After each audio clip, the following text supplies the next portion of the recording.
नमस्कार दोस्तों, वेलकम मेरे यूट्यूब चैनल शिव कंसल्टेंसी की यूट्यूब चैनल में आप सभी दर्शकों का हार्दिक स्वागत है।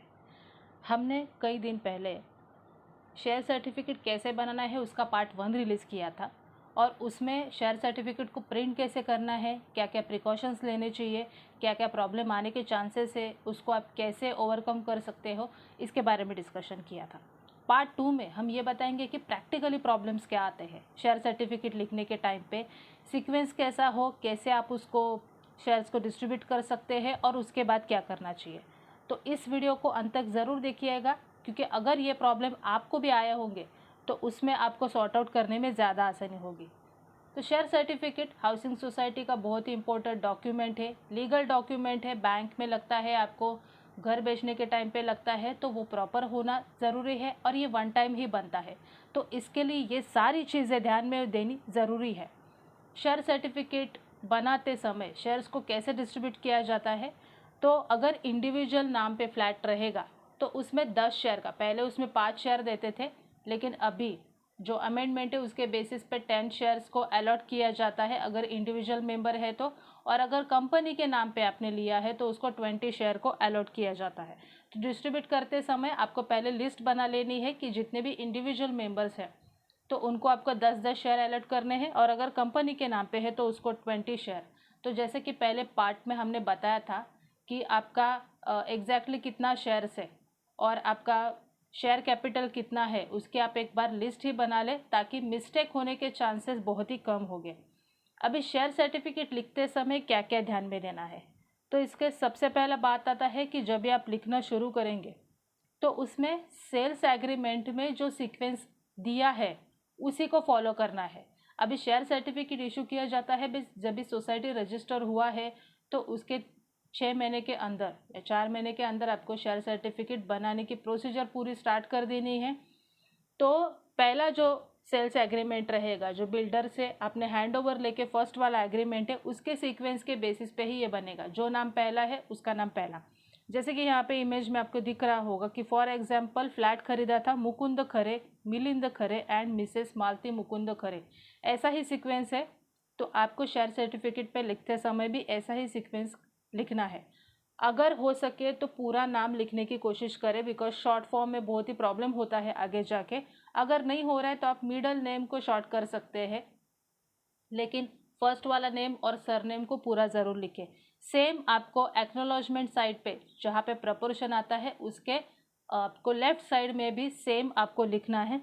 अगर आपका 2 नेम वाला एग्रीमेंट है तो आप ऐसे सीक्वेंस में लिखें, और अगर सिंगल नेम है, मिस्टर मुकुंद खरे ने इंडिविजुअल नेम पे ही लिया है, तो ऐसा सीक्वेंस आप रख सकते हैं। ये इसके लिए दिखाया कि अगर 2 नाम है तो भी लोगों को दिक्कत आता है, और अगर सेल एग्रीमेंट में 3 नाम है तो उसमें भी दिक्कत आता है। तो आपको जैसा सीक्वेंस है वैसा ही लिखना है, इस सीक्वेंस को आपको बिल्कुल भी चेंज नहीं करना है।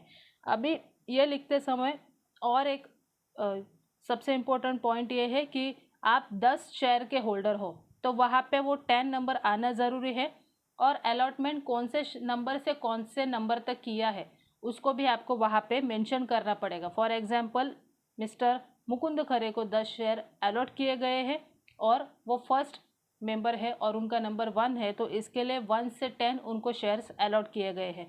तो वहाँ पे आपको दिखेगा शेयर्स की एक शेयर की जो प्राइस है वो 50 रुपीज़ है, तो मल्टीपल करेंगे 50 इंटू 10 तो 500 हो जाता है। तो बॉक्स में आपको 500 रुपीज़ डालना है, और वहाँ पे जो given under the common seal of the society said at Mumbai, वहाँ पे आपको, आपने जहाँ पे रिजोल्यूशन पास किया था कि जहाँ पे आप शेयर सर्टिफिकेट इशू करने वाले थे, उस डेट को आपको वहाँ पे डालना है। सेम पोर्शन आपको एक्नोलॉजमेंट साइड पे भी डालना है। बैक साइड में भी आपको जब भी आपका फ्लैट ट्रांसफ़र होता है तभी आपको सीक्वेंस वाइज ही लिखना है, और जिस डेट पे आपका ट्रांसफ़र अप्रूव हुआ है वो डेट वहाँ पे आना चाहिए। शेयर सर्टिफिकेट पे जिस नंबर पे आपने ट्रांसफ़र किया है उसको आपको मेंशन करने पड़ेगा, और ऑफिस बेरर्स के सिग्नेचर लेने पड़ेंगे।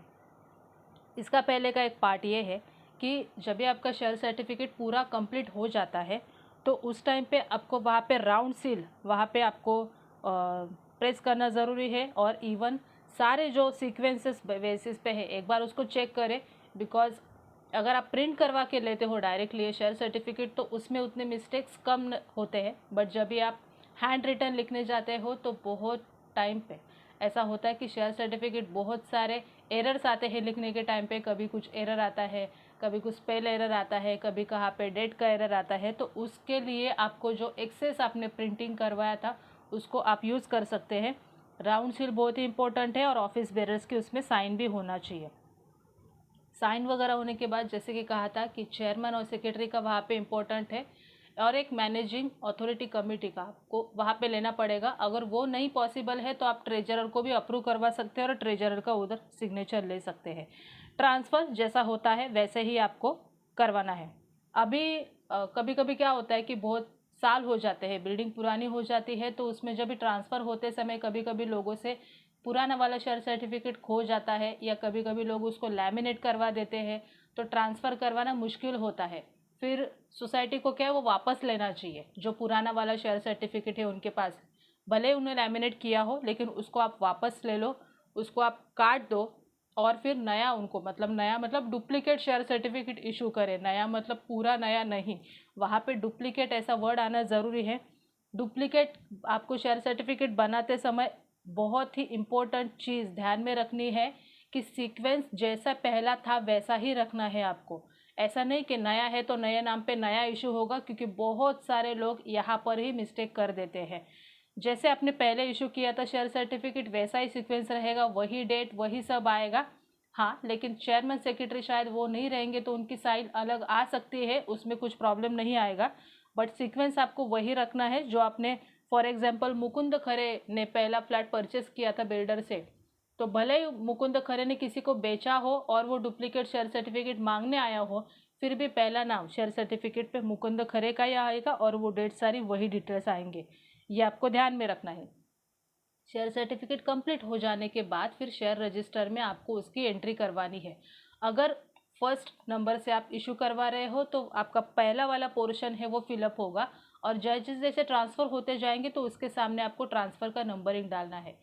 इन सारी स्टैट्यूटरी कंप्लायंस को कंप्लाई करते समय मिस्टेक्स ये होते हैं कि नंबर का सीक्वेंस गलत हो जाता है, एरर आते हैं, पूरी इन्फॉर्मेशन नहीं रहती है, हाफ इन्फॉर्मेशन वहाँ पे दी जाती है, पता नहीं रहता है कभी कभी मैनेजर्स को कैसे सीक्वेंस वाइज रखना है या फिर कैसे मेंटेन करना है। हाँ, और यहाँ पे आपने एजेएम में डिस्कस किया कि मैनेजिंग कमेटी के मीटिंग में डिस्कस किया, उसका भी वहाँ पे रेफरेंस आना ज़रूरी है कि ट्रांसफ़र आपने कभी अप्रूव किया था वो डेट वहाँ पे आनी ज़रूरी है, और वहाँ पे नंबरिंग भी आना ज़रूरी है।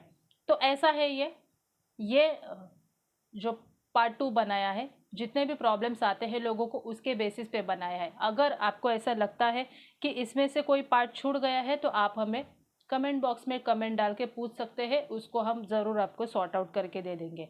अभी ये शेयर सर्टिफिकेट रजिस्टर है वो आपको नॉर्मल रजिस्टर नहीं बनाना है। ये शेयर सर्टिफिकेट इजीली स्टेशनरी के शॉप्स में मिल जाते हैं, या फिर फेडरेशन के जो ऑफिसेस है वहाँ पर भी अवेलेबल रहता है। ये ज़्यादातर हाउसिंग स्टेशनरी जहाँ पे मिलती है, कई ऐसे सारे सेंटर्स होते हैं जहाँ पे हाउसिंग सोसाइटी रिलेटेड स्टेशनरी मिलती है, तो वहाँ से भी आप खरीद सकते हैं। लेकिन नॉर्मल रजिस्टर पे आपको कॉलम डाल के नहीं बनाना है, उसके लिए प्रॉपर रजिस्टर ही आपको मेंटेन करना पड़ेगा।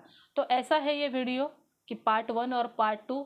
पार्ट 1 में हमने ये बताया था कि आपको क्या प्रिकॉशन लेने हैं प्रिंटिंग करते समय, और पार्ट 2 में हमने बताया कि लिखते समय क्या मिस्टेक्स हो सकते हैं और कैसे आपको सीक्वेंस में लिखना है। अगर ये वीडियो आपको पसंद आया होगा तो इसको लाइक करना ना भूलें, क्योंकि लाइक आप करेंगे तो ही पता चलेगा सब लोगों को कि भाई कंटेंट में कुछ ना कुछ दम है या कुछ ना कुछ अलग है बाकी वीडियो से। और शेयर करना इसके लिए ना भूलें ताकि आपके जैसे ही कई ऐसे व्यूअर्स होंगे जिनको पता नहीं होगा कि शेयर सर्टिफिकेट में क्या प्रॉब्लम आने के चांसेस है, या फिर अगर वो घर खरीदने जा रहे होंगे तो उनका भी अवेयरनेस बढ़ेगा और वो अपनी सोसाइटी से इसका डिमांड ऑन टाइम करवा सकते हैं। तो पहली बार अगर आप हमारे चैनल पे आए होंगे तो इसको सब्सक्राइब करना ना भूलें और बेल आइकन को भी प्रेस करना ना भूलें, ताकि नए जितने भी वीडियोस अपलोड होंगे उसके सबके नोटिफिकेशन आपको मिल जाएंगे। So thank you for watching this video. अगर पार्ट 1 आपने नहीं देखा होगा तो उसकी लिंक भी आपको डिस्क्रिप्शन बॉक्स में मिल जाएगी, प्लीज़ उसको देखने के बाद ही पार्ट 2 वापस ज़रूर देखें। So thank you for watching this video.